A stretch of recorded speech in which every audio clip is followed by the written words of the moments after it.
यो राम्रो अभ्यास होइन। यो माथि गएर टियर ग्यास हान्ने गोली हान्ने यो क्षम्य हुँदैन। सन्तोषजी यो अन्य निकाय होइन। हेर्नुहोस्, पेन डाउन र गन डाउनमा धेरै फरक छ। मञ्चमा कार्यक्रम गर्नुभन्दा अगाडि नै टियर ग्यास हान्नु यो राम्रो होइन। कुन हिसाबले हान्यो, कुन हिसाबले हान्यो, कहीँ पनि मञ्चमा चाहिँ टियर ग्यास देखेँ मैले, मञ्चमा देखेँ। कहीँ पनि कुनै पनि कार्यक्रममा मञ्चमा टियर ग्यास चाहिँ हानिँदैन। त्यसपछि ओपन फायर ओपन हुने बित्तिकै कोही कसैको नियन्त्रणमा हुँदैन। यहाँ त तल्लो तहका प्रहरी कर्मचारीहरू कमान्ड भन्दा बाहिर बसेको देखियो। त्यस्तो कोही सबै पनि होइन, हुँदैन। यो क्षम्य चाहिँ हुँदैन, यो अपराध हो।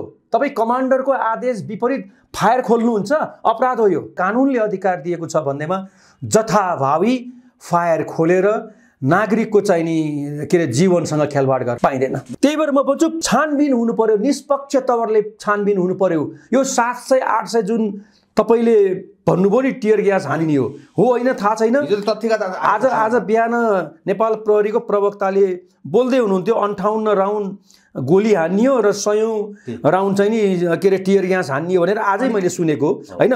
यो हान्ने अवस्था किन आयो? के साँच्चीकै कमान्डरले आदेश दिया हो? यो छानबिन हुनुपर्छ।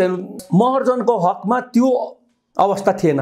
जसरी उहाँको भौतिक शरीर ढलेको मैले देखेँ नि, कुनै त्यहाँ चाहिँ नि अनरेस्ट एकदमै ठुलो बवाल भइरहेको बेलामा गोली हानेर उहाँ ढलेको अवस्था मैले देखेन। एकदम नर्मल। प्रहरीहरू साइडमा उभिरहेछन्, कोही प्रहरीहरू चाहिँ नि के अरे बाटोमा छन् होइन, तर त्यहाँ चाहिँ ठुलो सङ्ख्यामा अनरेस्ट भइरहेको मैले पत्रकारजीको चाहिँ नि हेर्नु दुःख।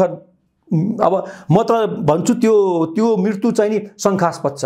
यो स्वाभाविक मृत्यु हो जस्तो मलाई लाग्दैन। हेर्नुहोस् होइन, किनभने उहाँले प्रयोग गरिरहेको क्यामेरा हराएको छ होइन, उहाँको निजी मोबाइल हराएको छ।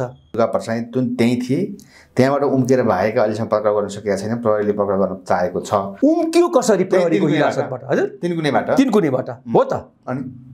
अनि यो त गम्भीर आरोप चाहिँ नि लाग्ने भनेको प्रहरीलाई नै हो के? फेरि जसले निवेदन दिया छ र जसको नाममा स्वीकृति भएको छ त्यो जवाबदेही हुने होइन भने दिइन्छ। कुनै पनि कार्यक्रम आयोजना चाहिँ गर्न लागेको छ भने अनुमतिको लागि सिडिओ अफिसमा निवेदन दिइन्छ। निवेदन दिएको व्यक्ति ज्ञानेन्द्र शाह हो। हावातालले बोल्दिनै भने पूर्व राजतन्त्रलाई फेरि चाहिँ नि जनताले सिंहासनमा ल्याएर विराजमान गराइदियो भने आश्चर्य त भएन केही पनि। हिजो फाल्या थियो फेरि ल्यायो। देश विदेश शक्तिको केशवजी स्वागत छ त टिममा। धन्यवाद। अब हजुर प्रहरीको एउटा चाहिँ कमान्ड सम्हालेर एउटा अनुभव पोर्टफोलियोको व्यक्ति, पूर्व प्रहरी प्रमुख अधिकृत, यो हिसाबमा